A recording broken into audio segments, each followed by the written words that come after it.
Measly crew, we've made it to the time skip. Have 2 years truly passed so fast? That's right, it's volume 61 of the One Piece Virgin Eggheads Book Club podcast with your captain and host, Monkey D. Jones, 2 years older, 2 years wiser. Did I get a glow up like Usopp? Let's take a look at my 8-pack abs, folks. And joining me is a man who studied the ways of the blade, the alcohol, the cloud, and whatever the hell Sanji was doing for the last 2 years. It's your vice captain, Eggy V. Rodriguez. And folks, you might see me as the man with one eye from time to time, but that's only when I got a little too much of that grog in me that I'm kind of squinting. Are we doing the Zoro challenge? We both have to keep one eye closed the entire podcast. You could probably hardly even tell if the other one is open on me. Okay. Am I Rayleigh and you're Zoro, huh? Why are these vice captains always getting a big scar on their eye, Iggy? What's going on? That's my top of mind. Well, I thought that we would, when the reveal is sort of brought about by Sanji getting the drop, the info, I thought maybe we'd get a little flashback. There's a lot of little flashback pieces here in the volume to do with the Straw Hat members and where they were compared to where they're even before the time skip. But it's kind of like we're getting the start of them, current, and then the forward leap. So I thought when we got Sanji, he looks kind of like this guy, but he had one eye. I thought for sure we're gonna have Mihawk, just all he needs is like one panel, like Mihawk's like doing a slash, like coming down, like, oh, you're not ready, Zoro. And, so is that an Eggy prediction? Zoro lost his eye to Mihawk, not even a giant gorilla fight. Well, he obviously visibly was injured as he made his appeal to Mihawk for his training before Perona tended to his wounds. And I think kind of the angles that were shown of Zoro in those panels, he's got some blood on the face a little bit. Possibly we could be led to believe that maybe the injury already had been sustained, but just considering the vertical slash. And I will know one thing about Mihawk. It's from the PS1 Grand Battle fighting game. When he slashes down, that thing's going to chase you around, and it might hit you in the eye. So his support character is just the shockwave. Yeah, the shockwave of his blade that just chases you. We're getting way ahead of ourselves, Eggy. I mean, to the layman virgin at home, it was probably shocking that after 3 chapters of Volume 61, suddenly we're at the time skip. The legendary aforementioned time skip. Eggy thought it was some sort of flashback at one point. He's like, I keep hearing about this time skip. Maybe Noland is part of the time skip. Well, we finally made it to the real deal, Eggy. What are your thoughts? What were your virginal impressions that everything has now changed forever? Well, for such a time, I'm thinking that this time skip is going to be like when we're at Enies Lobby and Robin's being brought across the bridge by Spandam. I'm thinking that the time skip's going to have to be something that there's going to be it's a negative connotation, like, oh, they have just suffered and it's going to take however many years of in the future before they're able to get back on their feet. And is that not what happened? I think that's pretty accurate. Yes, but especially considering the context that we're given in this volume about perhaps the true intentions of one Mr. Paw. He's sending people off. Oh, it's not so volatile and coincidental after all. In fact, quite intentional where all of our heroes did land. And one of the most underrated comedy moments that I completely overlooked the last 8 times I went through One Piece is Sanji saying, I should be grateful to Kuma? Do you know where he sent me? I love that so much. People give Sanji a lot of flack in this section because of the constant nosebleeds, but if you're down to clown, there's a lot of humor in here that I appreciate. Well, and also, this is something where in this training, you cannot be supplemented with your vice. So Sanji, he's so girl crazy. He's had to spend 2 years at an island of men who resemble women. And so he's really just been in such a place to where his tenacity was tested, his ability to sustain himself. It really, this is his version of clawing through a desert looking for a drop of water, and the oasis is appearing before him, and then the oasis has a penis. We've all been there, folks. So this is something that definitely tested his particular weakness and needed to increase his resolve. And I'm thinking this is no Fab Sanji, folks. 2 years he has not had the time to himself to emit. His testosterone is probably about 7,000% of what it was when he landed on the Kamabaka Kingdom. Yeah, and he's aging from 18 to 20 here, and these are some prime horny years in a man's life, so poor Sanji. I imagine it's very similar to being 18 years old in prison, and you're looking at your pinup poster. Oh, that cousin Joey. And you're just so ready to just savor the flavor. And then Bubba and Tyrone, they come in through they're bending the prison bars with one finger. Merry Christmas, Drake and Josh. That's right. That's the plot of that film. R.I.P. homeboy Kimbo. And that's how it be when Sanji has 2 years without a bimbo. He's about to go out of his mind. Okay, Eggy, we are giving lots of top-of-mind thoughts, and that's good. But I think for this particular episode, after our next official set of top-of-mind, because we haven't actually officially done that yet, and then, of course, the comments and a new member. After that, then we should go super chronologically, or at least cover those opening 3 chapters before the time skip. Because then, when we're in that void of the time skip, we did promise we would reevaluate all of our One Piece pre-time skip arc tier list selections.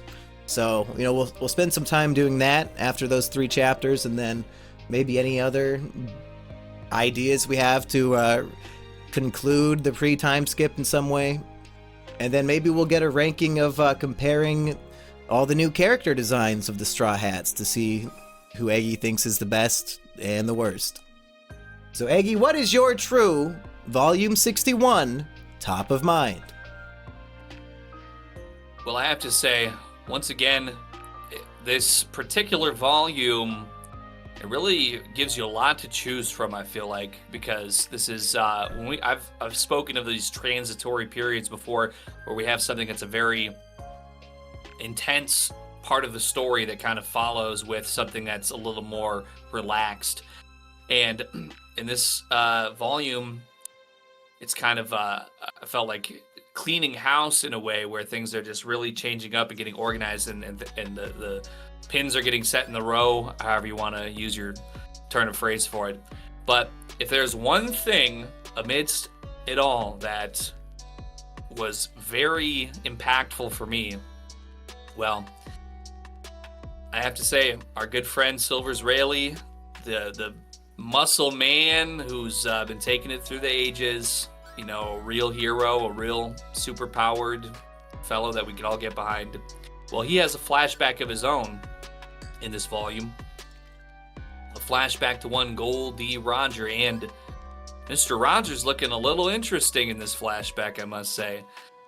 He's pulling up back in the day, the first meeting between Gold Roger and Silvers Rayleigh, the Dark King, wearing a straw hat with the red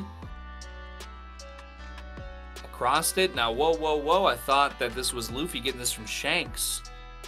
What is going on? I have to say, that was something I just couldn't overlook. It's flabbergasting. I said, what?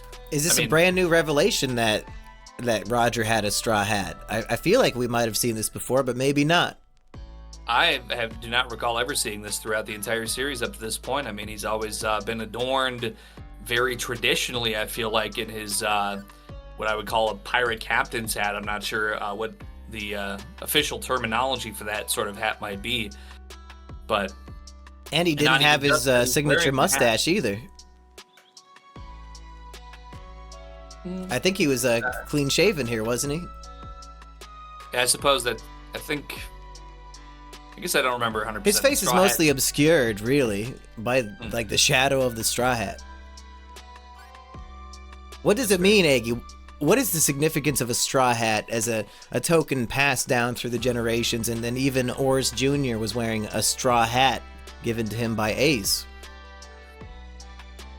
Well, I just want to say before I address that also, Straw Hat was definitely the most attention-grabbing portion, but also in the midst of this flashback, we're also seeing Gold Roger having a very Luffy-like personality in these formative years when he's in the beginnings of starting his own pirate crew. And then also, furthermore, we have sort of a rumination by the elder Silvers Rayleigh, separate from this flashback, that's kind of like, oh, well, they're kind of like, going again, it's happening again, it's it's just the way of the world, and this is how it's going. There's a certain type of man that has a certain type of way about him. And so I think perhaps there might have been an inclination before that there's this will of D that is something that could be being passed down from Gold Roger to Luffy, but I just don't know if it had been so highlighted before with these sorts of images and this sort of text. So I feel like everything else, there's a lot going on, but I feel like as far as that, real stab that holds tight in the whole midst of all of this transitioning going on, the different eras, even before we've ever seen put into the story before till now, I feel like that was a very clutch moment to really bring some things together. So that's why just that single set of panels there, that Rayleigh's flashing back and kind of having an inclination towards Luffy's character and the character of young Roger, all that coming together was what stuck out to me through this volume.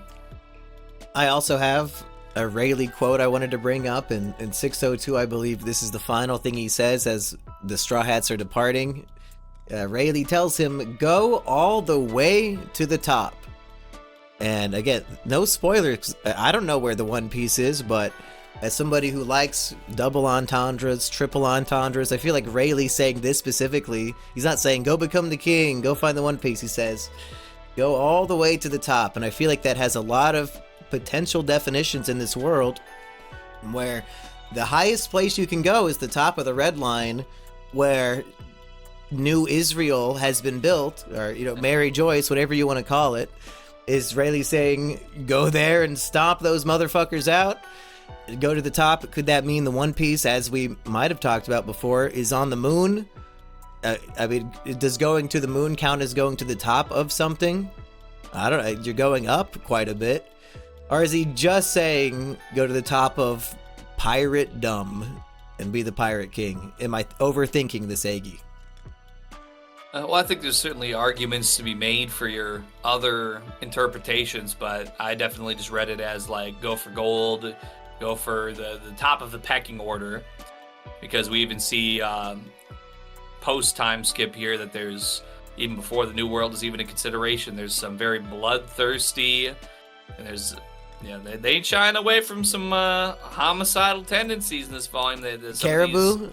Yeah. I love Caribou. What a freakish, guy.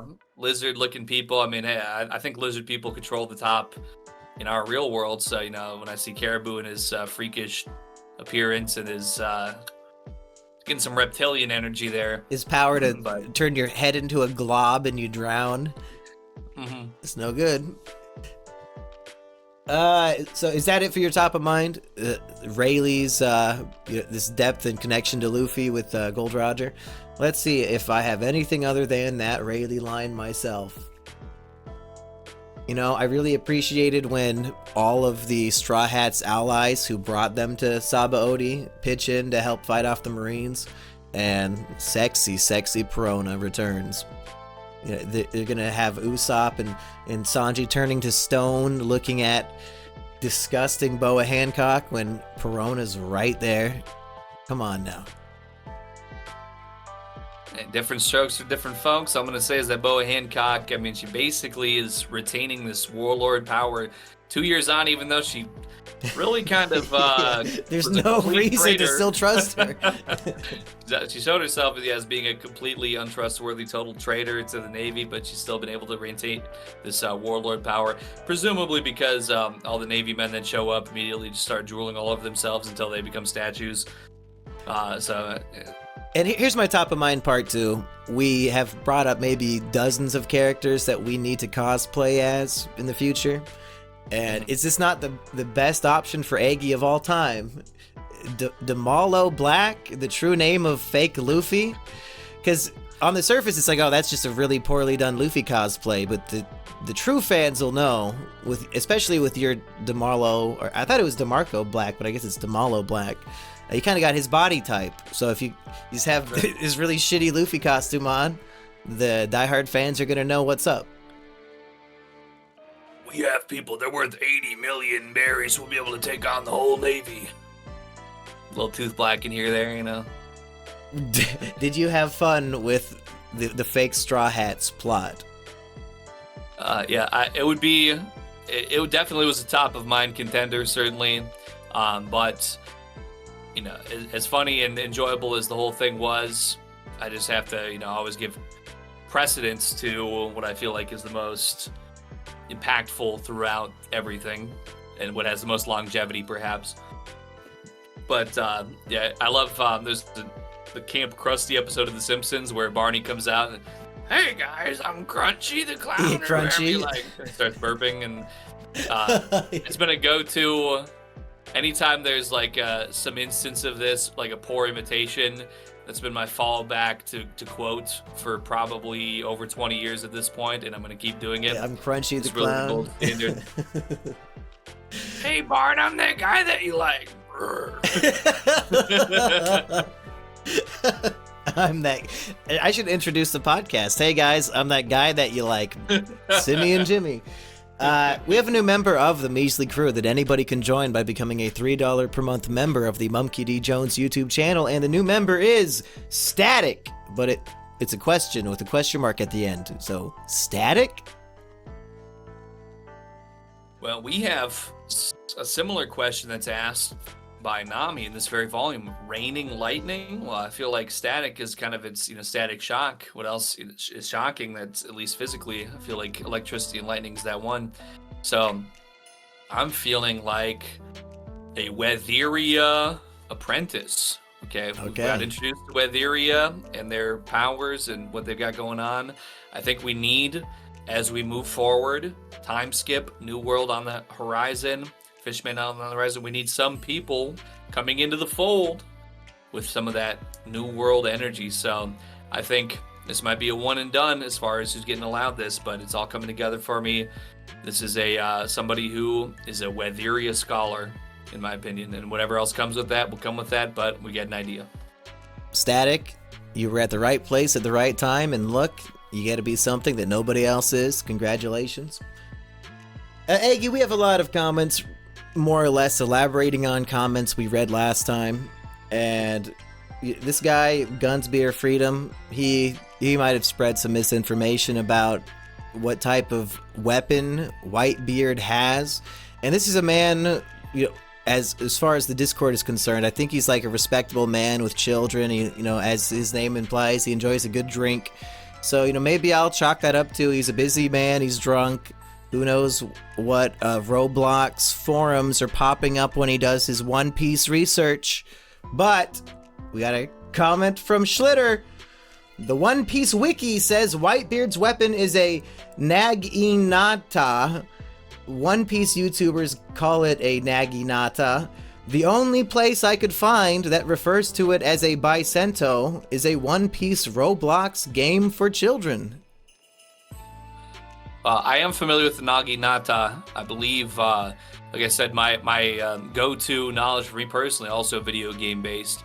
Soul Calibur is usually pretty good throughout the iterations of describing certain period-specific Japanese weaponry, and I am fairly certain that the Naginata is a weapon of that sort, like a two-handed polearm,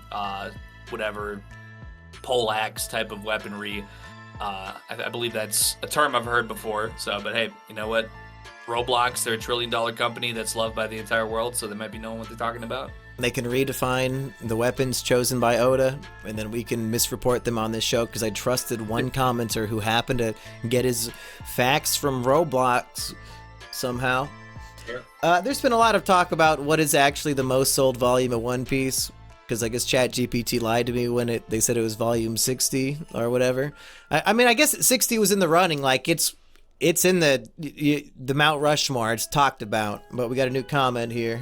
Also from Schlitter, I googled most sold One Piece volume and it says that the newest ones have sold more than these ones.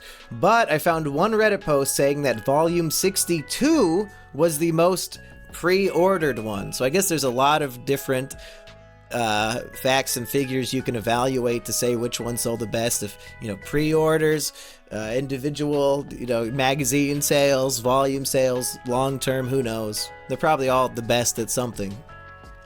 Well, you see, I feel like maybe that would make a little more sense to me because since now we're in 61 and we're getting introduced to, especially this coming after, which is addressed within the volume by Oda, this is coming in the midst of a break that he took. So I could definitely see these factors coming together as a reason why the next volume would be the most pre-ordered, most anticipated, because we see within this volume changes within the crew. They're coming back together. They're on their way to a new land.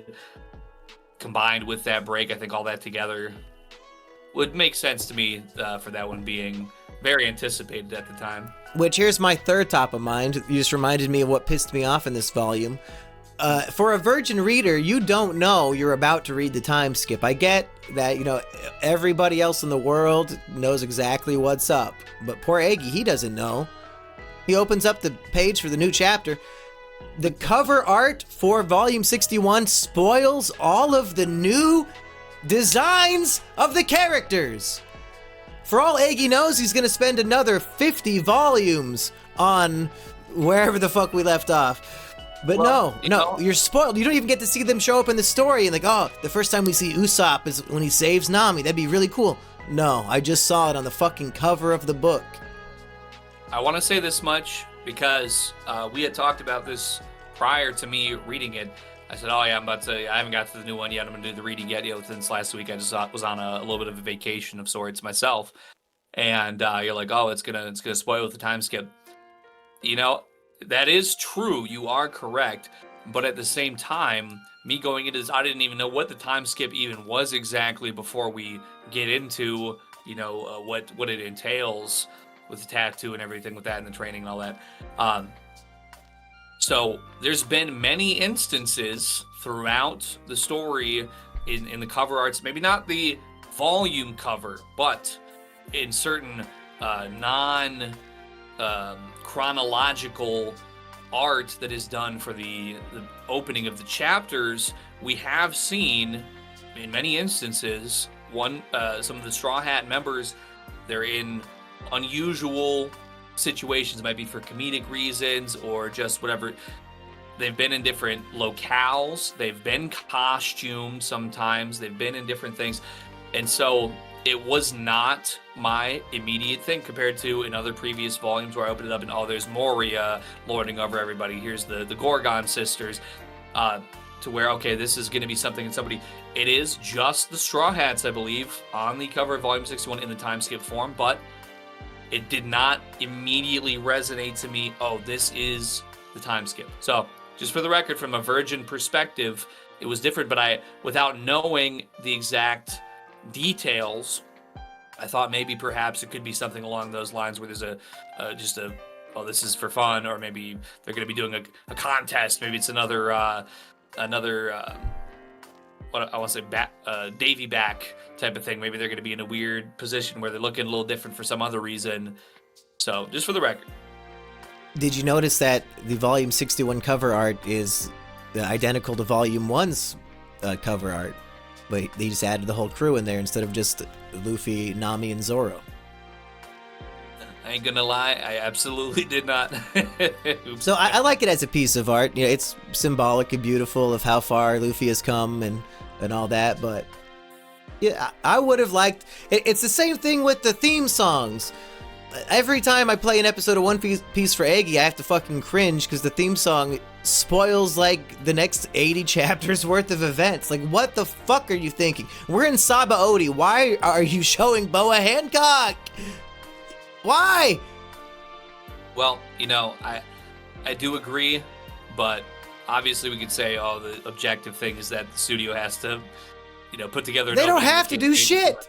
They could animate the cover art of them like playing chess with hippos or stupid shit like that. Why do you have to spoil events of the story that haven't happened yet? Pisses me off. Anyway, more comments though. Okay, big debate. What are we going to start reading by the book, volume by volume, after we catch up on One Piece? We got some options. Somebody said Shaman King. I'm writing these down. Here's a new one. Josh Easter. Kaiji, Gambling Apocalypse Kaiji. Oh my goodness, one of my favorite kinos of all time. Yeah, That's right. I wanted to bring that up because we can't do that one because I've also already seen the anime, so there's no virgins left. That's true. But if anybody out there, if you're a virgin to it, I'd highly recommend it. I don't know. I like the opening game with the rock, paper, scissors card game or whatever they're doing, but once they're walking on a glass bridge and it's like, well, actually, there's an invisible bridge next to the bridge. Okay, you're defeating the fun of the strategic game that drew me in, and now it's retarded Squid Game bullshit. Like, come on now. I would say maybe now, because I watched it over a decade ago. Now that Squid Games exists, it might lose a little bit of its luster if you're familiar with that. But the OVA, which I think was the last thing I watched, and that might have been come out maybe 8 years ago, the Pachinko OVA, that's some Kino though at the same time. So, you know, your mileage may vary, but yeah, the first season. I mean, I just kind of liked all of it. I'm a little biased, I ain't gonna lie, but you know, give it a try. Yeah, no, everybody should watch it at least for the card game arc, which is the first game he plays. I do have updates for the other manga I've been reading. I got back into Frieren, and I'm glad I did because fucking absolute Kino S tier arc unfolded like right when I caught up. I'm currently on chapter 128 of Frieren, which I think I'm like 20 chapters away from catching up. So I'm about to be all caught up on that. Zatch Bell, chapter 191. Flying through Zatch Bell. I think I'm a little over halfway done now. And it's still pure Kino. Those are my updates. What about you, Aggie? Anything other than One Piece that you've been consuming lately?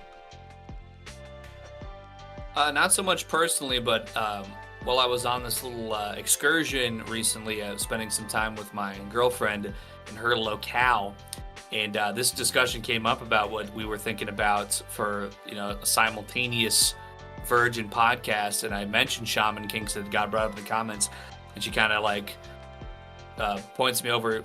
We were just hanging out in her room, grabbing a couple things first, but we were going to go out, and she had a bookshelf full of Shaman King physical volumes, and she said, "Oh yeah, that's definitely giving my shit. support." So, you know, there's I'm hearing good things about it from the comments and in real life. I remember it airing on WB or whatever it was back in the day. I never watched any of it, so it's still new to me. It's still fresh to me, and I like shamans. I was a orc shaman in season 7 Arena World of Warcraft, I believe, as I recall. It might have been season 8. It was the last season before Cataclysm. So, you know, I've always been shaman-centric. I love their totems and their lightning bolts and their ayahuasca trips to take Joe Rogan on. So, you know, it can't go wrong, really.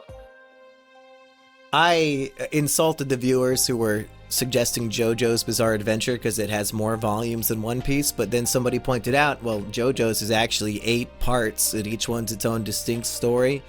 So, if anything, we could do some mixing and matching here. Maybe do like 2 parts of JoJo's, then do Shaman King. Naruto cleanly breaks into 2 parts, and part 1's only like, you know, 230 chapters. So we could do, you know, a few months of Naruto, and then maybe do parts 3 and 4 of JoJo's. You know, we could go all over the place. I just don't want to do something that is consistently 2 straight years. So as long as we don't do that again, anything will work for me. But keep making suggestions in the comments, folks.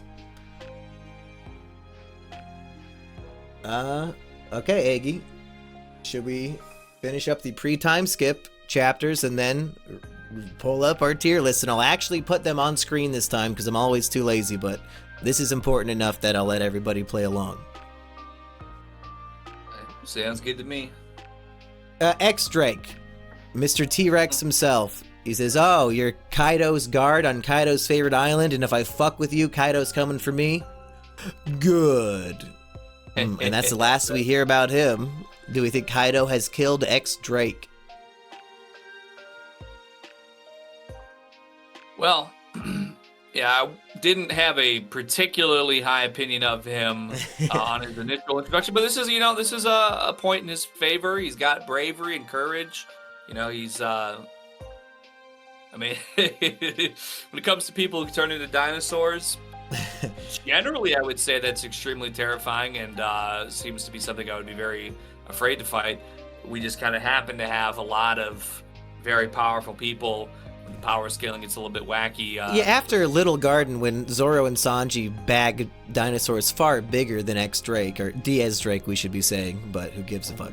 I mean, who cares that you turn into a T-Rex? We've killed real ones before.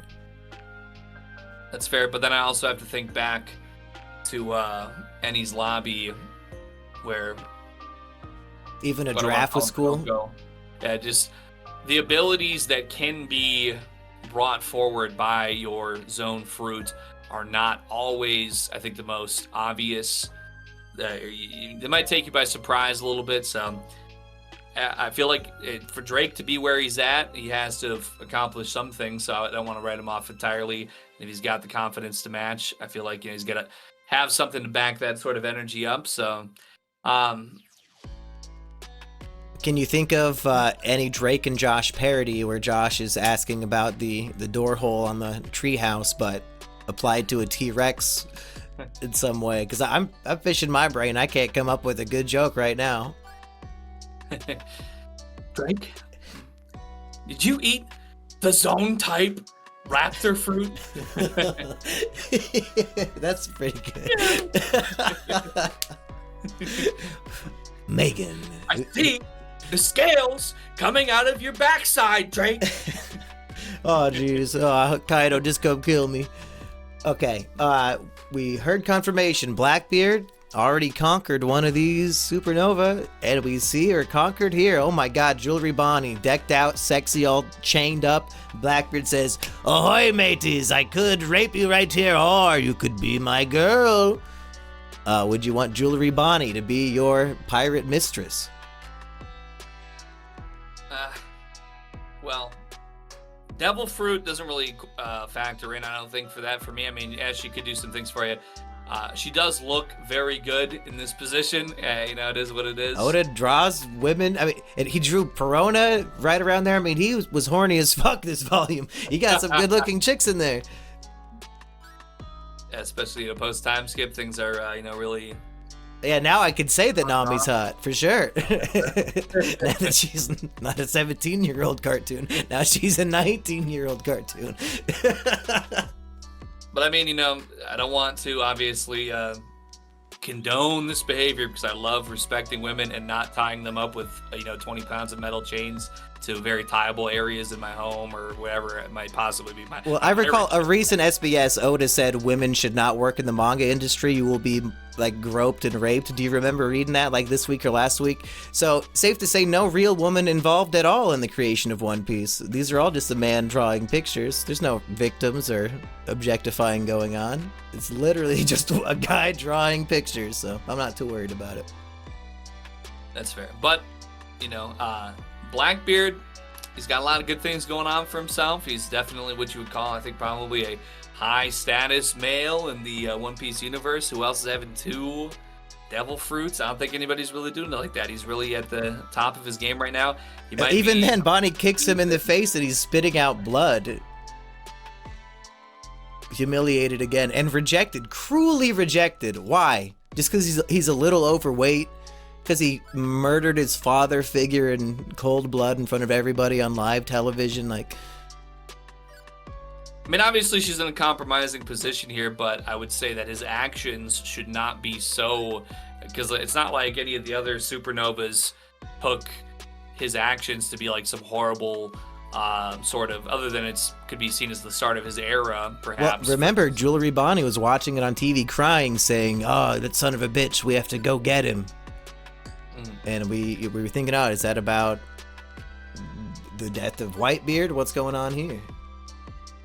And the next thing we see is she's with Blackbeard, so did she chase him down and lose the fight? I would say that there's definitely, it seems to be leaning that way, and maybe we'll find out one day that maybe she had a particular affinity for Whitebeard specifically.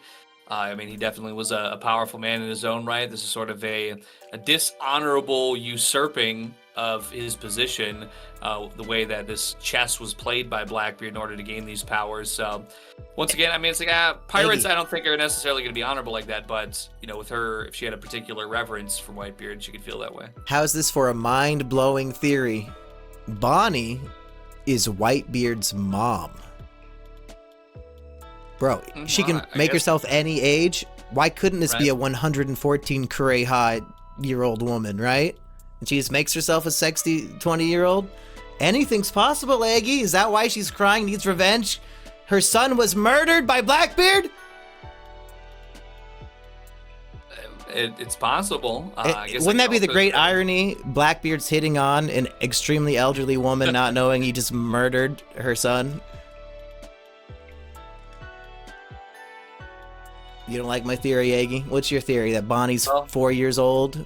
Huh? A toddler is capable of being a pirate captain, Aggie? Is that your theory?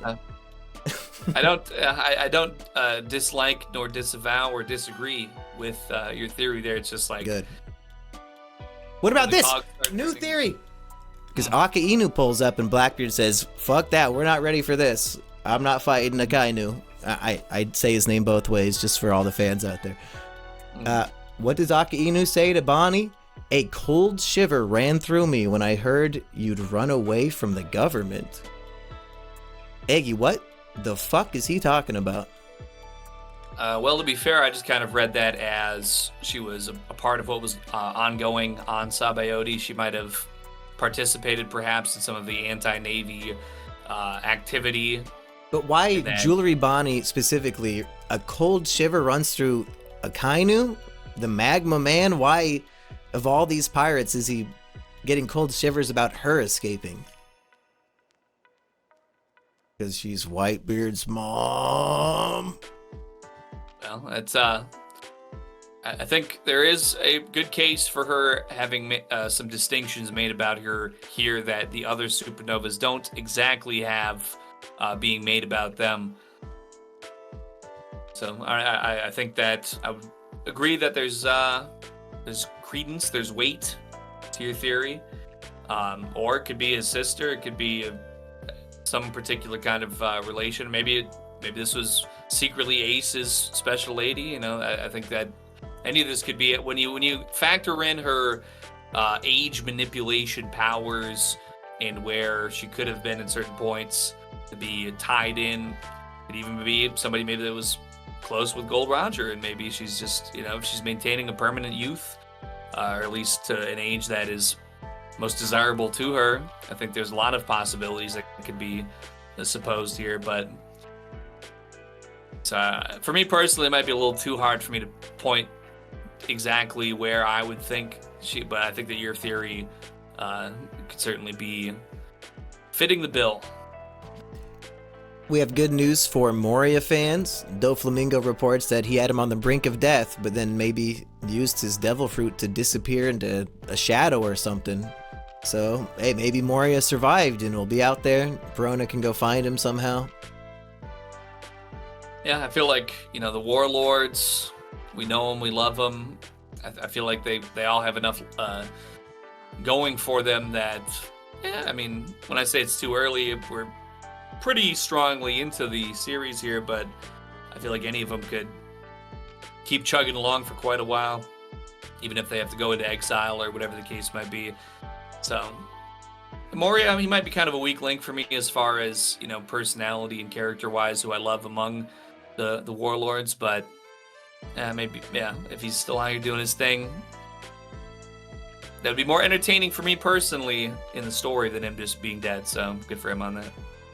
From here, it's basically just each Straw Hat learning the secret code of Luffy's tattoo that I kept grilling you about last week, and we just could not read that little scribble on his arm to be able to decipher what's going on.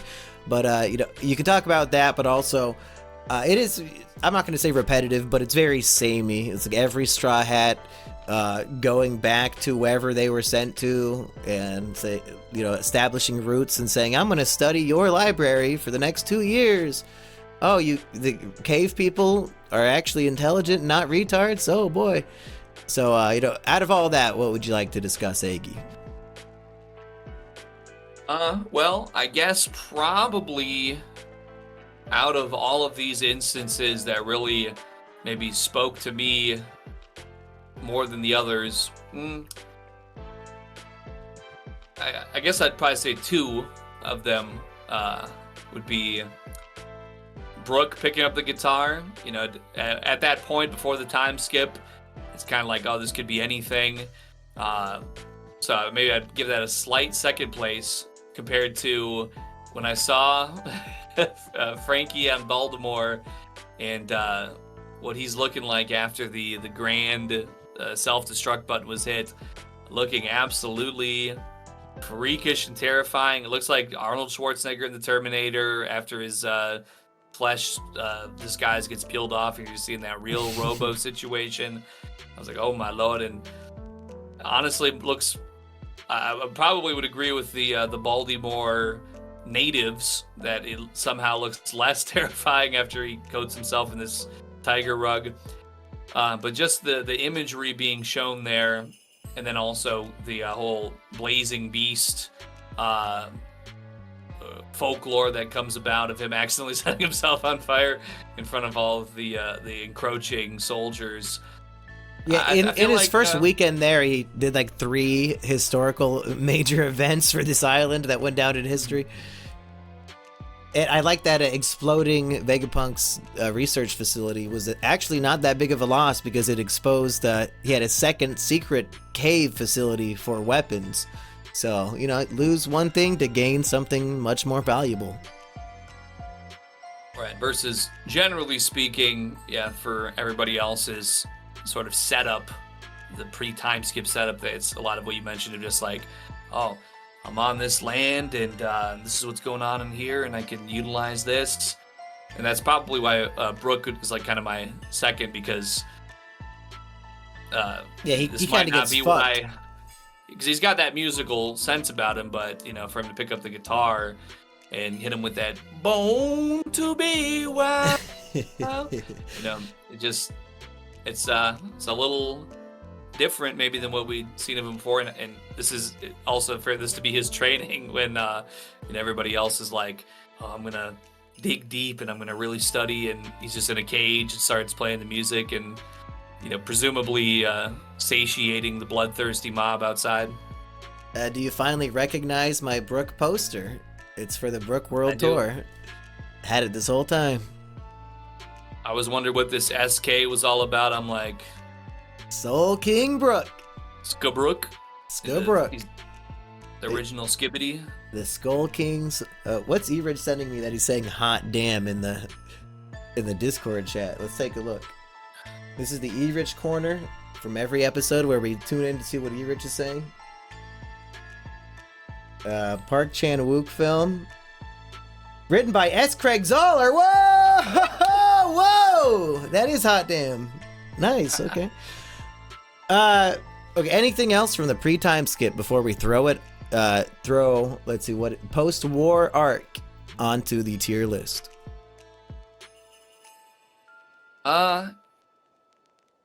No, what do you think of Zoro begging Mihawk to train him to one day surpass him? Is that a trope from all the stuff you know?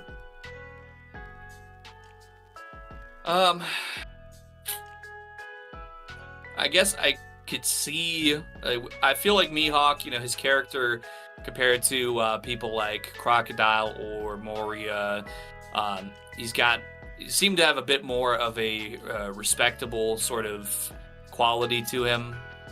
Like, yeah, he's a warlord and he's this powerful swordsman, but he's not pulling these kind of schemes like we've seen from some of the other warlords. So I feel like he has that going for him in his favor of why this would make sense. But it's kind of, I still feel like a bit of a Hail Mary from Zoro. Because, what exactly is there to gain here? Mihawk could just kill him for asking. Yeah.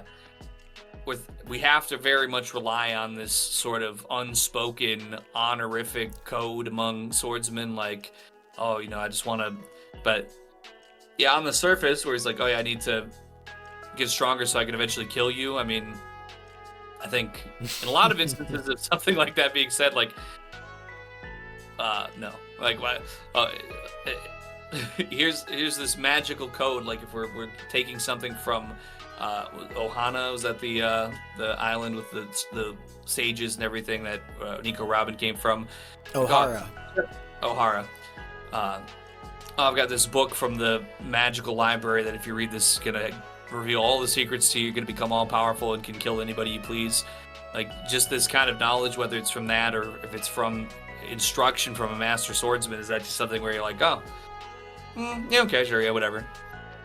But I feel like there is something here that might not be logical and rational. It's just two incredible swordsmen that are extremely powerful and are at the top of their class, and we're seeing it as maybe like an athletic perspective where you could have a coach who was the gold medal champion in his sport that's coaching the next player coming up who's going to eventually beat his record. Maybe there's some of that sort of mindset being brought into the picture here, more so than just, oh, I want to get strong just to kill you. Like, it could be strength for just to see, is he even capable? Is Zoro going to be able to match the sort of strength that Mihawk has been able to achieve, that he's going to be able to level up to defeat certain foes down the line coming into the new world and so on. Yeah, perhaps for these guys, the pursuit of greatness is more valuable than even their own life. And as the world's greatest swordsman, Mihawk respects swordsmanship so much that he wants to be surpassed. He wants to see how high this can go. And I think he's gotten bored with his life at this point. So this might be the one other person on the planet who actually aspires to this goal. Because I think the only other character we've ever met who wanted to be the greatest swordsman was Kuina, and that bitch fell down the stairs. So, right. If Mihawk wants swordsmanship to continue on and to even for his legacy to mean anything at all, maybe he needs to be surpassed by somebody. All right, and it's, I think, a very obviously it's going to be written this way, but still a very coincidental set of circumstances that you could have the man with the most potential to be able to reach this level of swordsmanship literally being flung to your front door by Kuma. And the event at Sabaody, and him also showing his intent by defeating all of the gorilla monkey creatures that were all outside and super powerful, having them all piled up amongst each other and saying, all right, well, that's the warm-up. That's my, initiation into showing you that I could be this next great swordsman that's operating at the highest level. So I think all of that being considered, and knowing what we've seen of Mihawk's character, I feel like it makes enough sense that it came together like this. Okay, Eggy, where does Post-War land on our tier list? And it's up on screen for everybody to enjoy. We can play along as we reorganize everything. This is basically everything after Marineford, so Luffy's trauma, the Ace Sabo flashback, and then all of this table setting with all the other supernovas going into the new world and all that jazz, Eggy.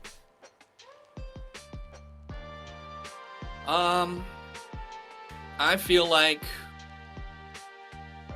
I am saying I could put this in the bottom of A tier, I feel like. The very bottom, below Sabaody. Yes. Yeah, I feel like it might not be necessarily Nah, I feel like everything that happened was so lore rich.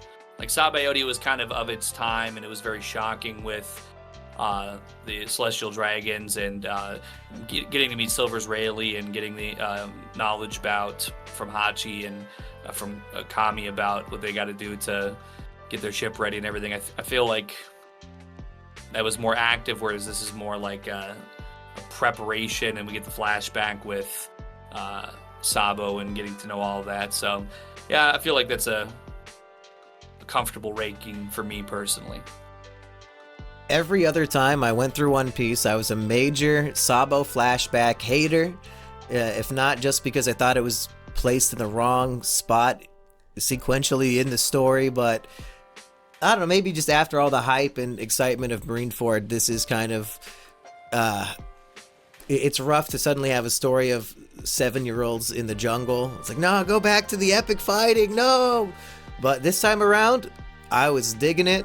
I really enjoyed what the flashback had to offer this time, and maybe it's just because of all my knowledge of future events of the story and the deeper implications of the Goa Kingdom, and really, like Dragon was saying, how it represents the rest of the world.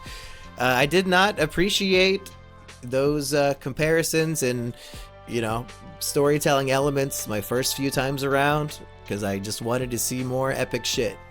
So I will also be putting this in the A tier, and I think it goes above Return to Water 7, because that's a similar transitionary period of the story with all this lore and stuff, but this had a tear-jerking story about their brother Sabo dying, and I love this trope. I might not have mentioned this last episode, but the trope of somebody writes you a letter and then something tragic happens to them before you read it, and then as you read the letter, there's a whole new added layer of context that wasn't there before because now the person's dead. So, I did tear up reading that last week, and I might have forgot to mention that. So it's going above Return to Water 7 and below Baratie, because, hey, Sanji on the island is still the better flashback, to be honest, and that had some awesome fights in it. That's right. Shout out to homeboy Zeph. We have not forgotten. We will not forget Zeph. The only true peg-leg pirate in the story so far, and maybe the second best hat that anybody's had so far. I am quite fond of the tall standing chef hat, I cannot lie.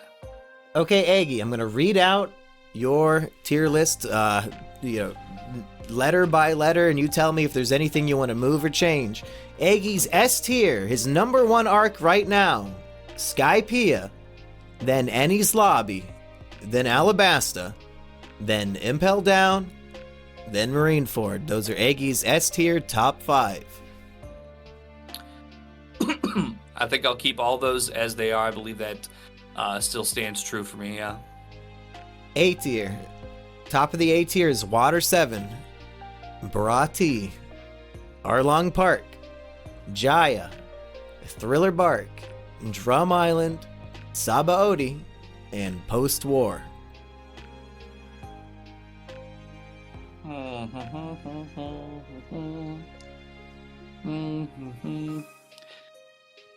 don't want to overthink these too much.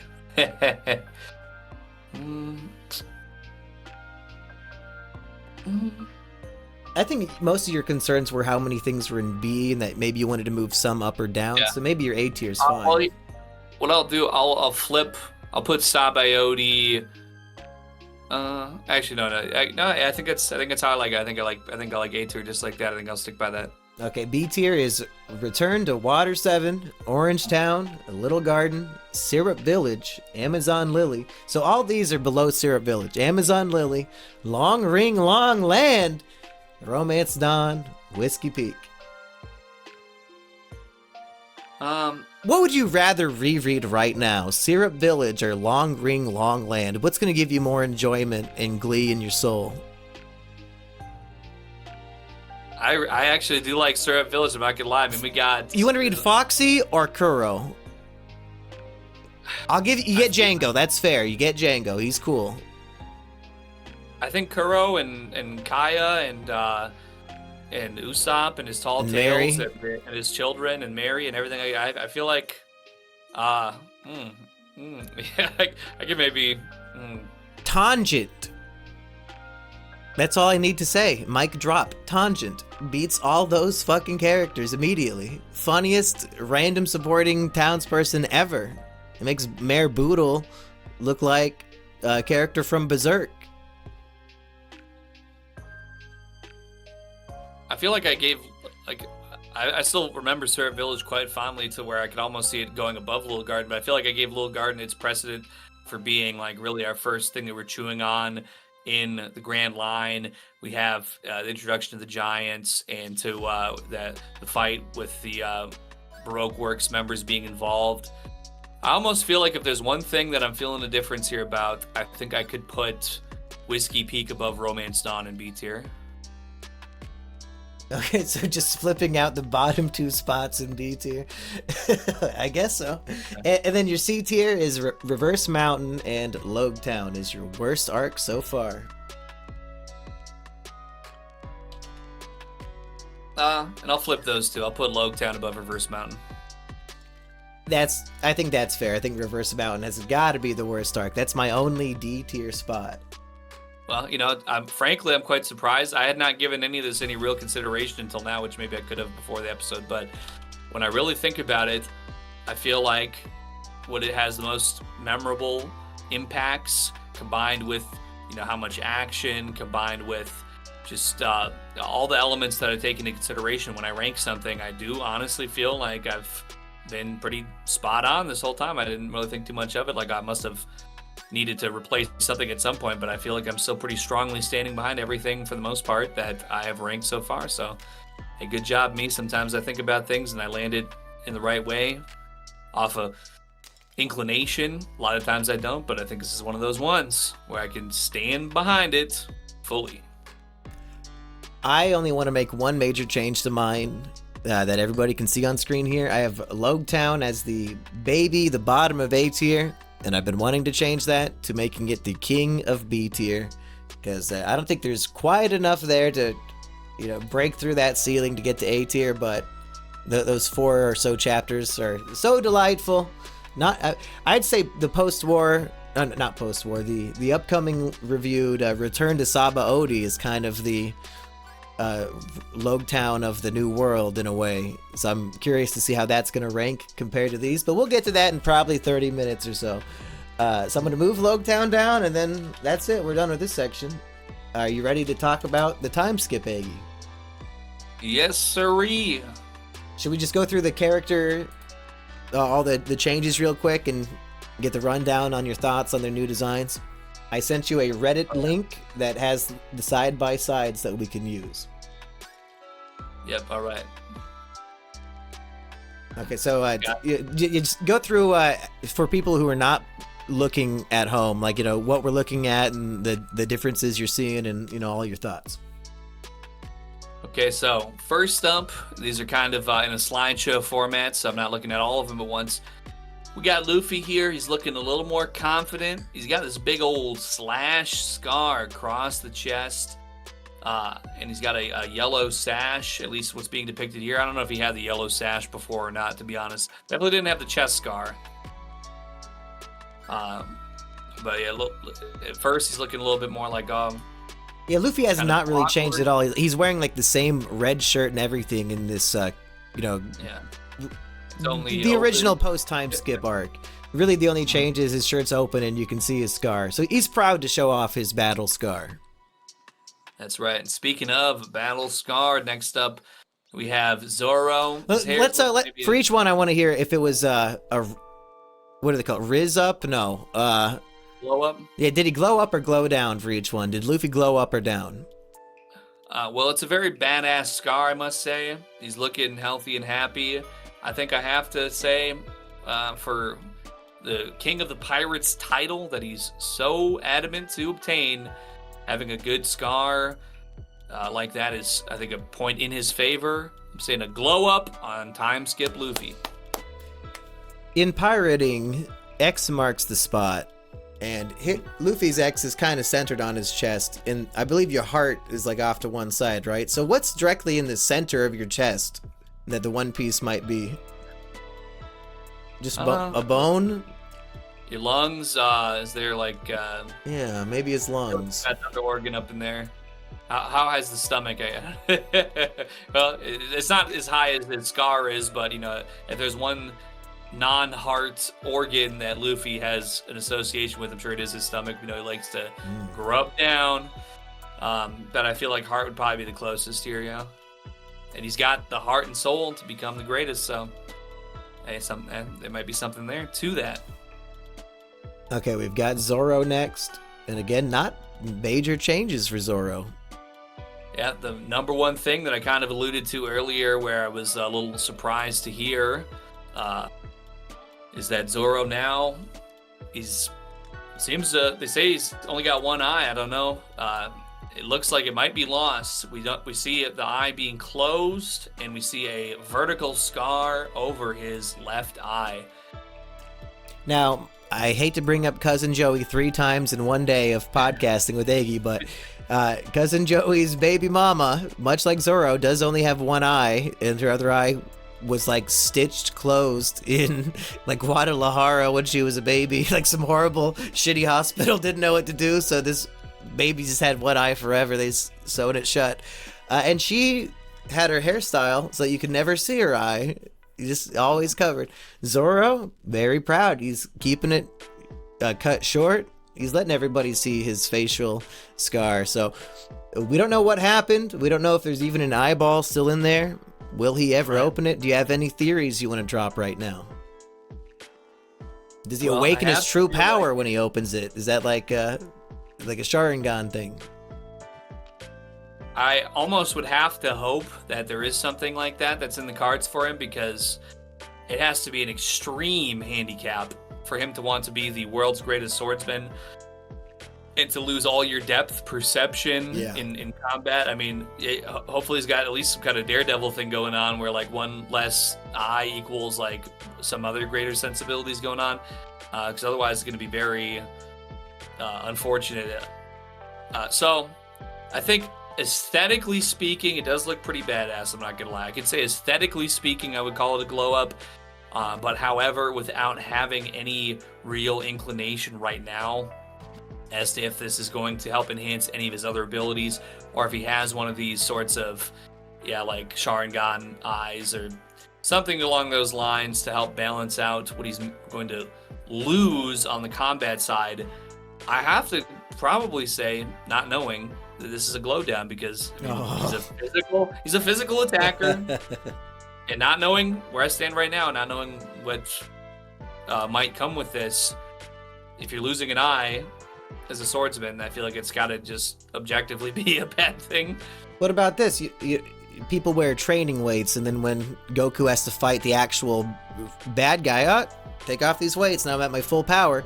Is Zoro just doing self-sabotage? He's just holding his eye closed, there's nothing wrong with it, and then when a true battle arrives, suddenly he can double his perception out of nowhere and give him a true fight? Or does closing one eye not...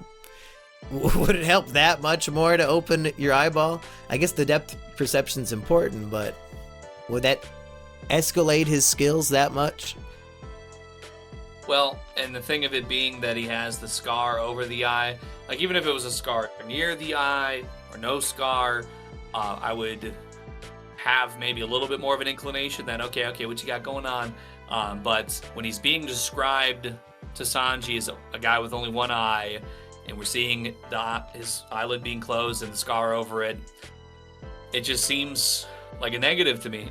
I think that he's got to gain something from it, and I think he will, but I'm just based off of where we are right now and everything we know, I'm just going to keep it real. I'm feeling it's a negative. Okay, let's move on to Nami and see if Eggy gets a nosebleed when he sees her cleavage. I mean, busting out the wrapper, I believe, is something that's a common terminology for a woman that's looking real good and clothed in a certain way. Nami, I see what all the hype's about now. Obviously, I could never before, because I see her coming from this hard background. I'm sympathizing with her, everything she's gone through. Now she's pulling up luscious long locks. Ooh, everything's sitting right. She's got the dollar sign belt. She's swagging on him. This is a bad bitch. You understand? Okay, this is the talk of the town. This is the gonna make all those tuxedo wearing wolves in the audience drop their jaw to the floor and make their eyes shoot out of their skull. Okay? Yeah, and the tongue rolls on out like the red carpet. Yeah. She's even drawn with like more of a softer kind of charming appeal. Like before, like it's sort of like sometimes this is just a offhand comment of experience, but there's been women who I knew who they might have been a little more. If they grew up a little tough, maybe they weren't always getting every meal. I think Nami, she's not missing no meals no more. Everything's kind of filling out the right kind of way. She's definitely coming into her own. There's aura, definite glow up. Ain't no doubt about it, in my opinion. Of course, and I like longer hair too, so another plus for my perception. Well, speaking of glow ups, we have perhaps the best one of them all. Usopp Chad mode. He's even got a little beard. Oh my god, Chad beard. The voluminous Usopp locks, he's got the bucket hat, really a pioneer here. This is also big back in the SoundCloud rap era like 10 years ago. Usopp, he's coming at you even years before any of that. The soul patch, ladies love it. Mine never really fills out, but my uncle's got one that looks like Usopp, and he's been straight up chick magnet as a result, no doubt about it.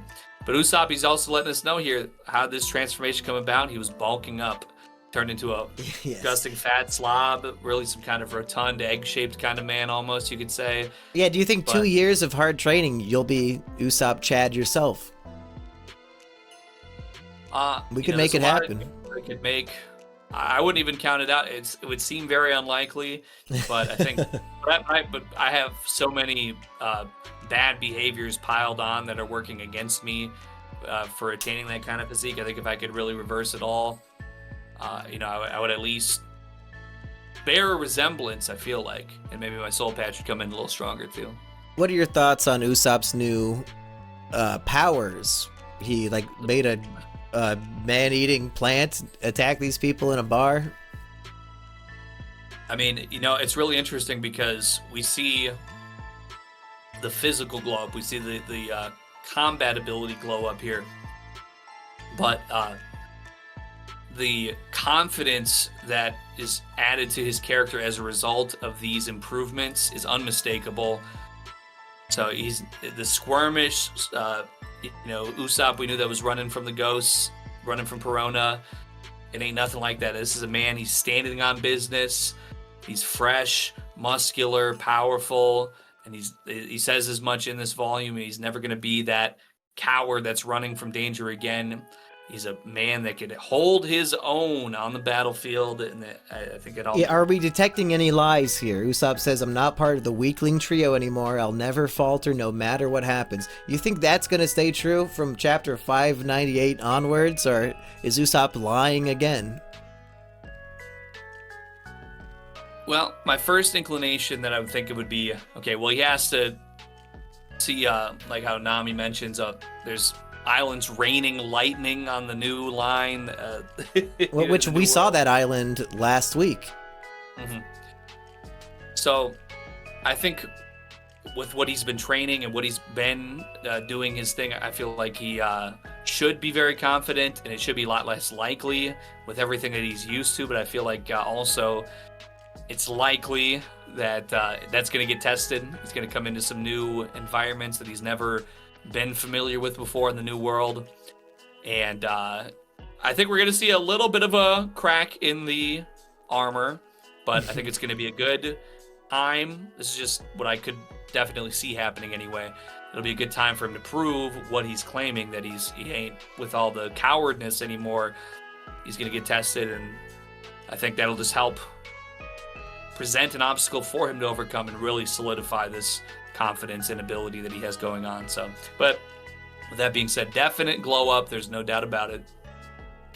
Sanji, not a huge change, is there? He's in that royal pimpin' purple. Hell yeah. He's been on Kamabak Island. He's been waiting for so long to see some real good jiggling, and not from the under the belt kind. So he's He's definitely been charging himself up. He's got a little more facial hair, just by a smidge, I think. Yeah, that's basically the only change I could see. Maybe his hair's more shaggy. He's got richer locks, richer facial hair on account of his no-fap lifestyle for the last 2 years. Yeah, I'll give him a glow up. I think it's more of a side grade, but, nothing. That certainly isn't a glow down, in my opinion, so. Chopper, I liked when Chopper finally met the real Usopp, and like when he was in some sort of hybrid or reindeer form. He looked like teenage, kind of cool there, but then here in this picture, he's just little chibi Chopper, kind of looks exactly the same, but he put a new hat on top of the hat Hiruluk gifted to him. Why? Is it over the old hat? Yes! Yes! He's wearing this like blue pouch hat on top of his iconic hat that I have 2 of on my bookshelf, Eggy. Why? I thought is Luffy gonna replace his straw hat with a fucking blue sack that he wears over it? I thought this was a sacred, important gift. Why are you hiding it now? Well, the way that I could see it is his original hat. That was like, it's a fashionable kind of hat. I feel like where he's going to be in the office, he's in the lab. He's not being combat forward necessarily. He's more about being the doctor, being the medic, being the healer, being the support. What I see in the difference in his time skip hat is I feel like the design of it, with the chin strap and all of that. Like this is a Chopper who he's knowing that he's going to be a part of the action. He's not resigning himself to a background role anymore. He's willing to be that in the midst of it, and that's why he's kind of got a little more aerodynamic design going on. He's kind of strapped. Maybe that pouch is something to sort of keep his more beloved hat steady and defended from the elements as a result of him being in these more combat heavy environments. So I like it. I mean, I feel like for the reasons glow I up mentioned, for Chopper. I'm feeling so, and he's got a shirt on too compared to these 2 pictures on Reddit. So hey, that's so only Zoro has been a glow down so far. I mean, now these 2 Robin photos, it's not fair. It's like a really good illustration from the manga and then just like a screenshot from the anime for the new one. Like you can't compare the leather jacket Enies Lobby Robin to fucking long floral skirt Robin here. I think I like the old one better. I would agree. Yeah, it might be a bit of a cherry-picked example, but she's got, and she's looking her age, and that's perfectly good and fine, and I still am fond of Robin, but there's, I feel like an intensity is lost here, and that's, I feel like, because we have gone from her being a part of Baroque Works to, saving her from Enies Lobby. She has had to be so defensive and so combative her entire life, and now she's getting this sort of love and appreciation and inclusion that she never had in her life, and I think that is giving her the opportunity to let her guard down a little bit and not have to be so intense, even though that she's went through the time skip where there was more things going on that she had to deal with. But I feel like we're seeing that from her, that she's being rounded off on this sharpness maybe that she's had to put up for this previous time. So sometimes having a raging darkness inside makes a woman 20% hotter. It is what it is. Like, oh, now that you're happy and you're getting proper sleep and those bags under your eyes are gone, Robin, you're slightly less hot. I'm glad you're happier and that people love you, but when you were a solo assassin, jaded and paranoid about everybody you meet, look at that look on her face in that first photo. That's fucking hot. I don't need her smiling at me with blank, dull eyes in the new one. Historically speaking, women that have a little bit of fight to them, a little bit of combativeness to them, it's kind of like, sometimes women like the bad boy because they want to fix them. I kind of, I've had that sort of inverse feeling for ladies before, and I think it's going to hold true for Robin here. So, I'll probably say I did glow down. Prefer, yeah. Sorry, Robin, but Glow you're happier down. and healthier, but not hotter, which is the only thing that. Well, the real question of glow up or down is the next one, Aggie. Very controversial design choice for Frankie. Hey, I mean, I feel like I have to say it's a glow up on Frankie. You know, bigger, It's stronger. a double thumbs down for me, dog. But continue. I mean, I liked, you know, the OG Frankie, the Groove Master. He's pulling up with the Squarehead Sisters, doing his thing. We love it. But it might not be right for me to say this. I just have to. It's what I've seen up to this point. We've covered it. It was pre-time skip. He got, like I said, he got turned into Arnold Schwarzenegger from Terminator after he got hit with the napalm or whatever. It was not in a good condition. He had to build back better, just like this beautiful country. And I mean, What's that Joe I don't know. Biden's slogan? Maybe I spent too much time online watching, you know, normal men turn into huge steroid beasts, and we all applaud it. But there's something about a man just, you know, turning himself, finally crafting his power to new, unimaginable, hulking heights that is agreeable. Fuck. And I think where he comes from with his background, I feel like it's not out of the question that he would have done something like this regardless, because he already built himself up from after his incident with the train. So, and he's very fond of, you know, building the ship, putting a lot of enhancements and thought and innovation into his creations. I feel like it just makes sense. It didn't have to be this way. This is the case for many men who go through, you know, synthetic enhancements to their body, the muscles, through chemicals and so on.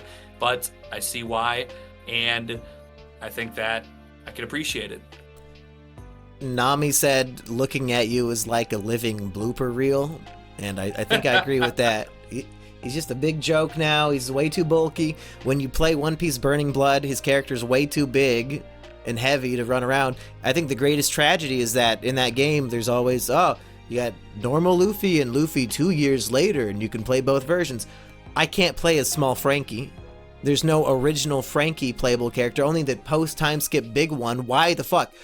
Why do I have a Bikini Koala as an alternate character? There's fucking 3 koalas in there.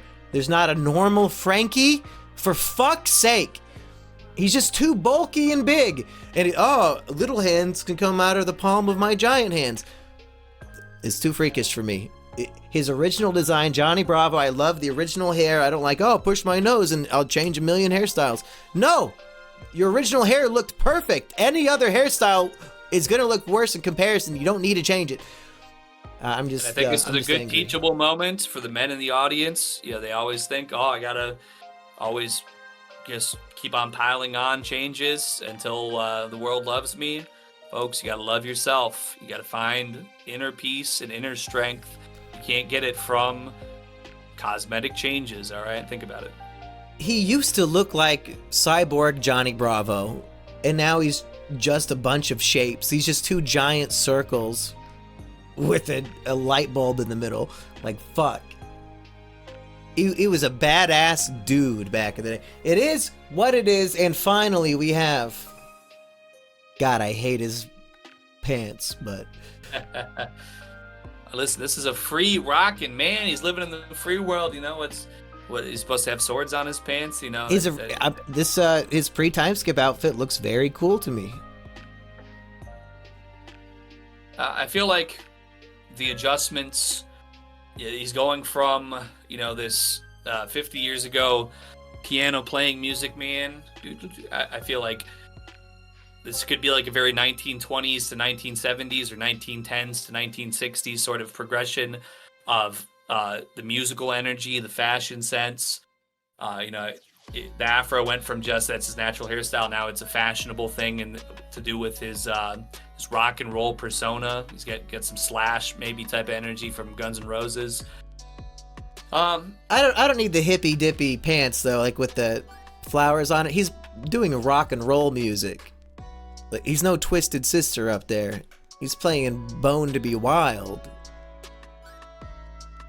Maybe I just like people more when they're depressed, and Depression Brook in his 50 years outfit, dark colors.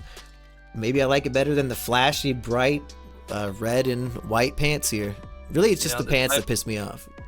It might be controversial for me in my, increasingly growing love of rock and rolling. Maybe I always have had that.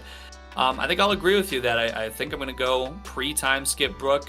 There's an elegance and a refined energy that I feel like is suiting of his character. The rocking version is cool too, but I feel like it is something that's more typical. Like it doesn't have a unique quality to it. It's kind of following trends for this character that he's putting forward of the Soul King versus the OG Brook. He was out there on that ship for all that time, just really holding on to his own for so long and his own unique energy. I think I do appreciate pre-time skip energy a little bit more, so I think I'm going to agree with you there in selecting pre-time skip Brook, Glow Down in the future. Shout out to all my rock and rollers, but I hope you dig what I'm saying. So Oda, he's batting approximately mostly good. It's probably like 5 glow ups to 4 glow downs, thereabouts.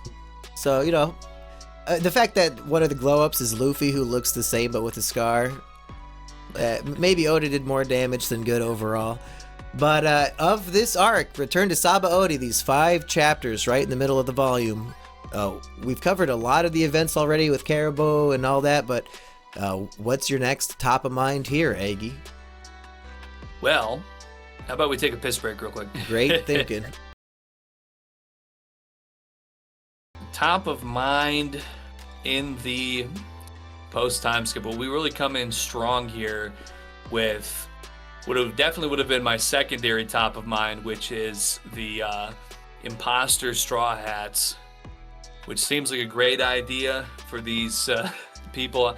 I also appreciate that Oda doesn't specifically mention, these are imposter. His dialogue box for them just says, it's the Straw Hats, Straw Hat Pirates, and you're like... Yeah, like the report of Straw Hat Luffy is recruiting new members. You might think, what the fuck? Luffy would never do that. You need to have a whole adventure to become his friend before you join the crew. There's no way he's just recruiting random captains. What is happening? And then, you find out it's all a bunch of nonsense. Here's some nonsense. Chopper's sense of smell is so incredible that, we're all hiding in Water 7. Chopper can find us hiding under this bridge because he knows all of our unique scents so well. I don't like that he is falling for this trick. I get it, he's young and naive, he falls for Usopp's lies. Humans can grow and change a lot in 2 years, and maybe he, thinks that they could change that much. But their scent. He even says, the fake Robin didn't even smell like her. None of them smelt like them, Chopper. For fuck's sake. Yeah, I feel like as you mentioned how he said, it didn't smell like her, there could have been a plausible deniability here. It's been 2 years, you've been out amongst this different island. You might have just got your meter kind of knocked off a little bit for what you're used to recognizing. But then, by the way, I would have recognized her, but no, I just kind of thought it was... Fake Robin, maybe Demalo Black might be the best one, but Fake Robin cracks me up so much. I love that shot of the fox biting her head. Yeah, and then she gets kidnapped by the world government and nobody gives a shit. It's so funny to me. So just for the comedy alone, I appreciate this Chopper side plot, but it doesn't make any sense to me. And then the cherry on top being Luffy himself not recognizing Zoro and Sanji. Again, it's funny. It makes me want to laugh, but Luffy loses Ace and he says, I still have my friends. And then he does not recognize his friends. Fuck off. Whatever.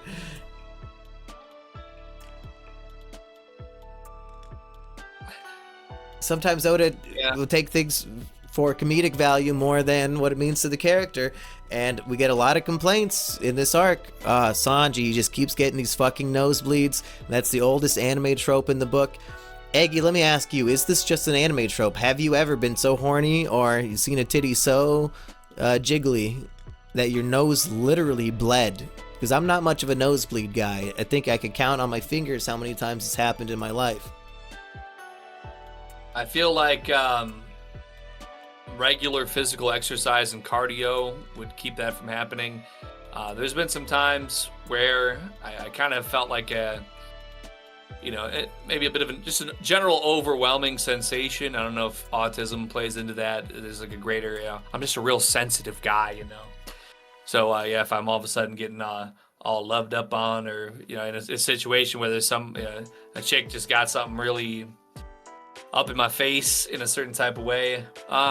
There's definitely the heightened feeling that I think could spur a nosebleed, but I don't believe, as far as I could remember, that I think I would have to have like a persistent thing whereas sometimes if I see some girl walking around wearing dental floss and making something clap, I'm more like, whoa! I'm kind of going back like this. If I was going more like, then maybe that would be like the intensity would crank up to that level. But is this a workplace hazard for strippers? Like, are they constantly giving lap dances to guys who start bleeding out of their nose and potentially giving them AIDS? I wouldn't doubt that the average strip club connoisseur is prone to leaking in many different ways. So that's why these women deserve our respect, and we definitely salute them. What are your thoughts on Sanji? We get 3 or 4 in this volume alone, nosebleed scenes. Is Oda doing the trope in a way that subverts it to make it more or less humorous, or is it like it's explained through the character of he spent 2 years away from women, so he's going to be hypersensitive to them, but are you sick of it yet? It didn't really dampen or take away from any of the story, I don't think, for me, because we have just seen him before. Like, his romance is like his lifeblood, it's kind of in the same way I could see it as being like being trapped in the dark for 2 years and now you're getting exposed to light for the first time. You're going to have this sort of physiological reaction that you can't even control. It's so overwhelming because this is something that he would be working at the restaurant, and if he saw a woman, he would drop everything. He'd be crooning over them, bending over backwards, and just, like, he's the only time he's ever seen this woman in his entire life, and he's got to, just splay out all of his feelings in the most incredibly intense and romantic way. So we already have that part of his character. He's been on Kamabak Island surrounded by cross-dressing men, which I'm sure is part of that. Even just being away from women, it's it'd be like looking at a picture of food while you starve for 2 years. Mm-hmm. Like, I think there's an element there too that was really ramping up something inside of him, like a desire that could not be fulfilled. He didn't go prison gay. It is what it is, as far as we know. Something that I like about Oda's usage of it is that in every other anime I've seen with this in it, the guy gets a nosebleed, and that's like the joke, is that, there's hot titties, nosebleed. But Oda, he's using it to give us new information that's relevant to the plot. Like here, Sanji gets a nosebleed that propels him out of the ship, through the bubble, and into the underwater, ocean where he's going to die. And Luffy has to stretch out and grab him, and he gets weak from the ocean water, pulling him back in. That's crucial information about how this whole underwater ship coding thing works. And Oda takes a staple joke of the genre and uses that as an excuse to give us new information about, the world building, essentially, like what is literally happening on this adventure. So that's at least I don't know about unique, but at least a twist on it that makes it more than what other authors are doing with it. I agree. I don't know if I could think of another way that would necessarily make it was convenient for it to play out the way it did with Nami there, since they've already had been on the ship together, and it wouldn't it wasn't like there was some totally brand new thing, or just her movement, I guess, with all that extra jiggly titty. Excuse me. And there is great concern here. Like, Sanji's laying on the deck of the ship, essentially bleeding to death from his nose, and Usopp has genuine concern, saying, Chopper, you need to stop this. And Chopper has a little question.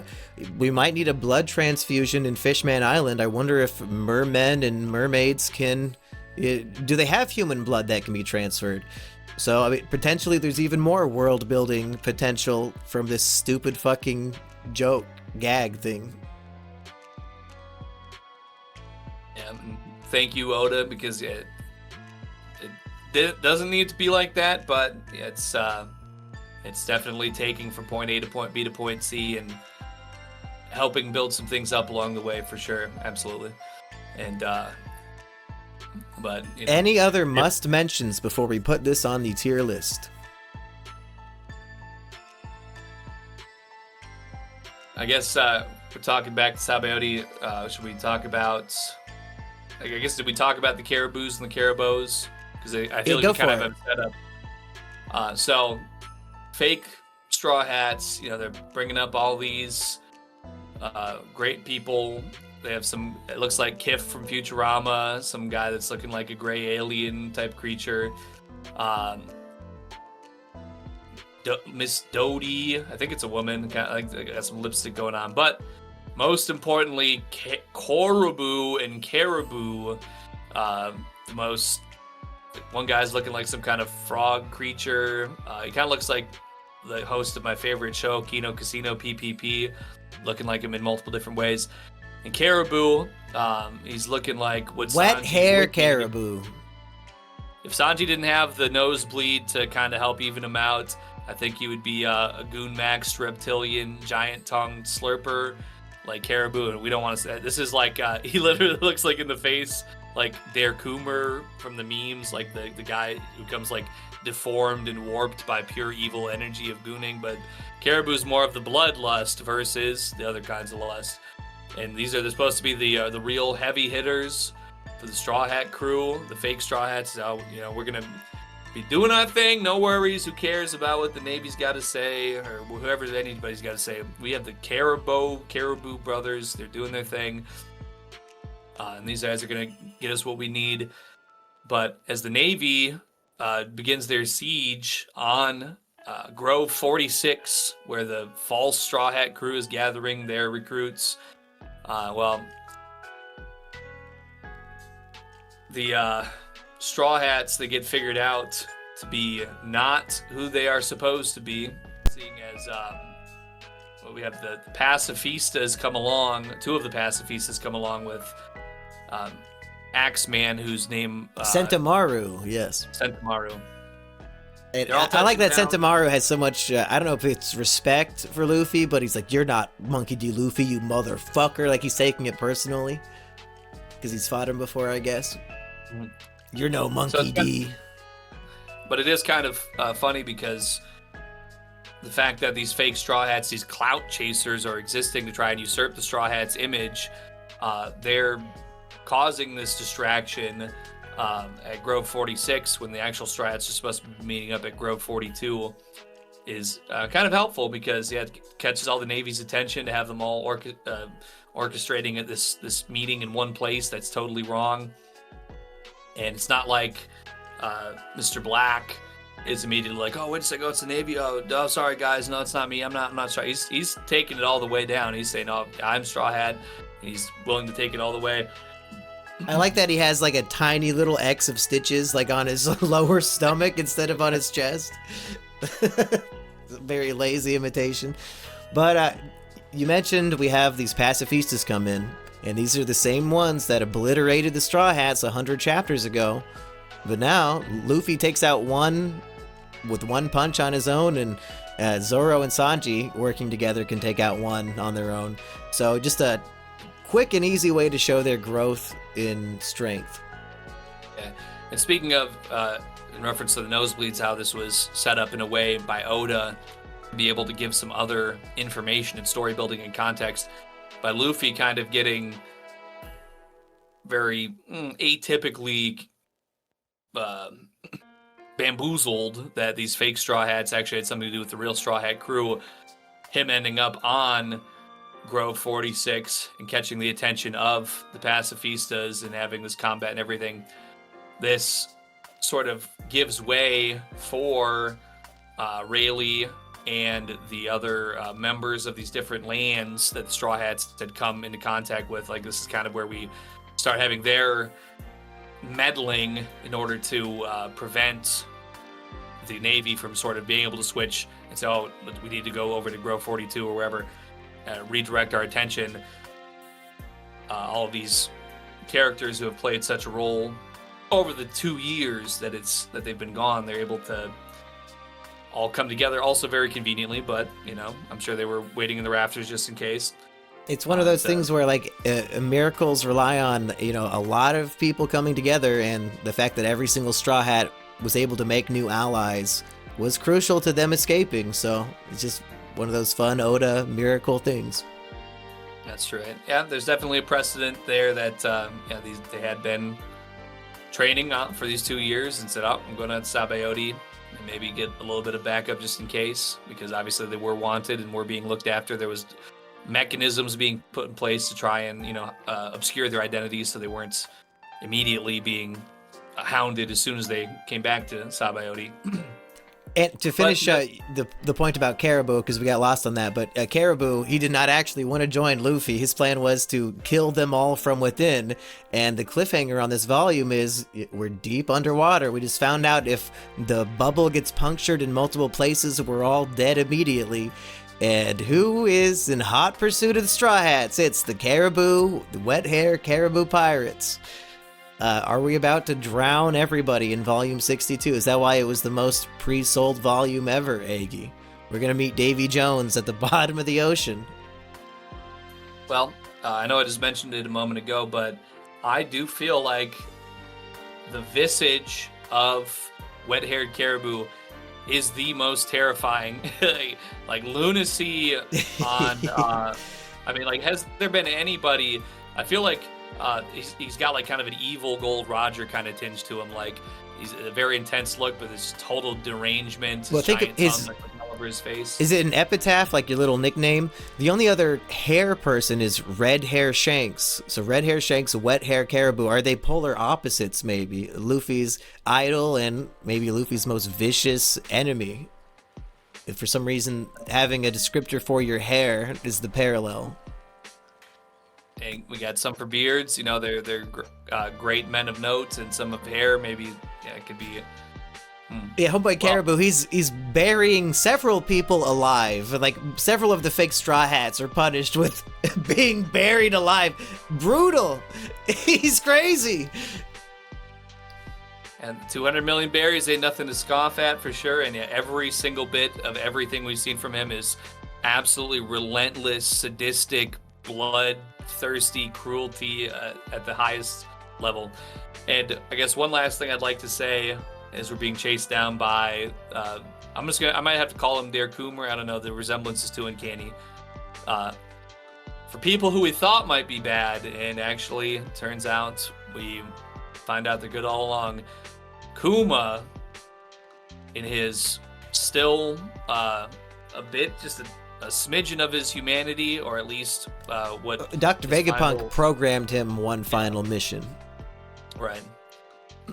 As making sure that the Straw Hats were able to return to their ship, or at least that the Thousand Sunny was defended until at least one of the Straw Hats came back for the ship. And Kuma, he's been sitting just totally devastated from years of combat. He's like looks like he's got some kind of foliage growing on him. He's got swords and knives and arrows and all kinds of things sticking out of every point of his body. And once Frankie was able to come back and make contact, kind of looking a little Mr. One-ish with his buzz cut, to be honest, too. But then Kuma, he starts wandering off to presumably collapse Mission somewhere. Complete. Yes. But in the flashback that he has... This world government is completely... these last 2 years, they're letting the warlords do whatever the fuck they want. Oh, we got betrayed by Boa? Fuck it, she can keep doing it. Oh, Kuma has disappeared for an entire year? Just sitting there guarding our enemy's ship? Sure. He wasn't needed that whole time. Nobody in the government wondered, hey, where's one of the warlords at? We got a mission for him? I guess they have so many pacifistas, they don't need him anymore. He could just kind of blend in and disappear. True. And then if we're looking at, before the resignation of Sengoku, the resignation of Garp, there might be such a restructuring going on. All we've really seen was Akainu, pulling up on... Blackbeard and Bonnie. Yeah, Bonnie. So I feel like certainly there's we're getting this instance right now. We're seeing the Straw Hats come back together. We're getting introduced to the Caribou brothers, and we're getting this chase set up towards Fishman Island to get us on this cliffhanger. But I feel like there has to have been certainly some changes within the structure of the Navy. At least Sentomaru, he gets his promotion. I think he mentioned something to that effect, like that he's really in with them now. And he says that Kizaru is his uncle. Did we know that before? Is he a Nepo hire? He's.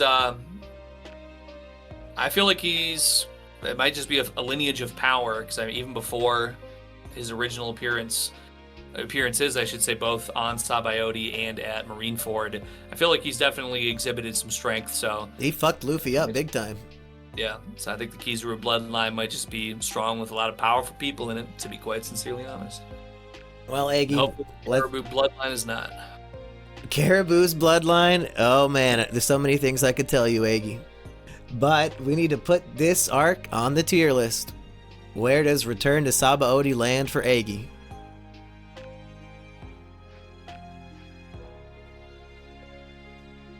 Well, it's great, but it's given me that unfortunate Logtown kind of energy where it's a very, very short instance where we're getting some awesome things, but it's leaving a little bit to be desired for me to really feel it to be as impactful, perhaps, as it could be.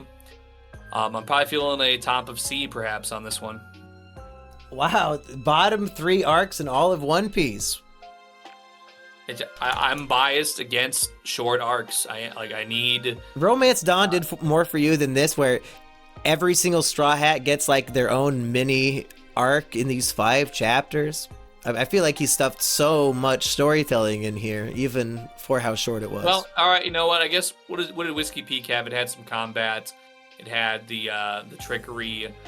I guess that's a pretty fair point now that I think about it. All right, yeah, go ahead and we'll put it in B above Romance Dawn. That makes sense. Yeah. Okay. For me, I know I just made a big how do you do about making Logtown the new king of B tier, but it's time to usurp the throne, baby. The new true king of B tier is Return to Sabaody. I shit on the Chopper plotline, but it is very funny. I do like Chopper following the fake Straw Hats around, and it really shows the power of their connection that, even when Chopper's fooled, the fact that they don't give one fuck about Robin is all it takes for Chopper to abandon them and say, fuck you guys, you've changed, I'm gonna go save her myself. That's a big Chopper moment, even if he's a big retard. So, even the worst of it is good. When I think about it, while we're editing up the list a little bit here, I think actually I'm going to flip and put Romance Dawn under Whiskey Peak for the fact that Whiskey Peak has Zoro versus Luffy. So I think you already had Romance Dawn below Whiskey Peak. Oh. All right. I flipped it earlier. That's right. Okay, never mind. Yeah. Okay. Any final thoughts or predictions for next volume before we go to Red Lobster, Eggy? Well, the fact that the last thing that Mr. Caribou says is, I guess I'll get to sail with them after all. It could be at least a positive possibility that the ship isn't going to get the bubble blown up and they're all going to drown in a horrible death. It might mean that he's boarding the ship and it's going to be some kind of like in the movie Speed or whatever, where they're like fighting over the controls on a ship as it's hurtling towards its destination. It could be a real, killer is inside the house kind of moment, so to speak, even that sort of feeling. Well, I hope maybe a Neptunian squid comes along and shoots a bunch of ink or something to knock him off his trail, because I'm going to be seeing Caribou's face in my nightmares for sure. Like, he's too freaky. Way too freaky. Caribou is a good ass character. I like Caribou. I'm just hoping, let's keep that bubble together. Let's keep going towards Fishman Island, even if it gets a little tricky and they have to do some, on the ship combat in a strange environment. Maybe somebody's going to get thrown out. I mean, he's got a devil fruit, so maybe if they can push him out of the bubble, maybe that'll send him off. But I feel like if I had to say for sure, I feel like there's going to be some conflict or chase at the very least between the Caribou. The Straw Hats are going to see them oncoming. If they're not on the ship, it's going to be some chase situation going on. But I'd like to think by the end of Volume 62 that we're at least within visibility range of the Fishman Island, if not reaching it. We've been trying to get to Fishman Island since we left Water 7. Right. 300 some odd chapters ago. I fucking hope we make it there next volume, but... Or, another thing, maybe if the Caribou power is too great, if they catch them off guard and maybe they take... they somehow restrain the Straw Hats, maybe they'll end up going to like a different island or something to... But I feel like we're not going to be spending too much time on the descent. I feel like we're arriving somewhere. Hopefully it's where the Straw Hats want, but we do have some vicious freaks on our tail, so it's going to be something they're going to have to contend with first, whether that's successful or not. So I feel we'll like see that's if Caribou gave us a reason to make 62 the most pre-ordered volume in history. Maybe he does something really, truly epic. That's right. Become a member of the channel, blah, blah, blah. Eggy, anything you want to plug? You got some hit tunes coming out. That's right. After I had to wait an extra week to get the cover license worked through by Warner Brothers Records, but They're Coming to Take Me Away is now hyperlinked with all the stream services on mysweetmonkey.com. You can always find the latest release at that URL. And there is I have not visited it, that URL, since you switched it up. Is there a way you can also have it linked to the Drake and Josh Christmas review? Yeah, I would need to actually just code that then. Well, I just include it as one of, the link tree links. I guess I don't know what your landing page looks like, but Yeah. Okay, I think that's it. I have a $5 Long Island iced tea waiting for me at Red Lobster. So Eggy, I'll give you the final word. All right, make a little music every day till you die. It's a beautiful life. Keep sailing that ship, keep taking those trips, and make sure that you never slip. Love yourself and love everything you do. Stay righteous. Peace out, people. One piece, people.